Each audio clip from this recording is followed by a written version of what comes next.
চলে এসেছে আমার সব কাকেরা। দেখো বিস্কুট দিয়ে দিয়েছি, মুড়ি দিয়ে দিয়েছি, আর ছাতুর গোল্লা দিয়ে দিয়েছি। তো ওরা এতক্ষণ খেয়াল করেনি। তো একটা বাড়ির সানসেটে বসেছিল। তো আমি ওকে ডাকলাম, ওই আয়, তুই অনেকক্ষণ তো আসিসনি, চলে আয়। তো যেই আমার কথা শুনলো, ওর সাথে সাথে চলে এসেছে। দেখো বন্ধুরা, আর একজনও এসে গেছে।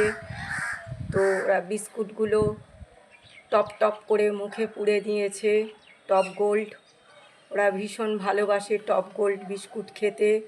তাই সবাই মিলে বেশ আনন্দ করে খেলো। আমার খুব মনটা খুশিতে ভরে গেল। ওরা একটু খাবার পেলে আমার মনটা খুশিতে ভরে যায়। তো দেখো, ভিডিওটা দেখবে, লাইক কমেন্ট শেয়ার করে পাশে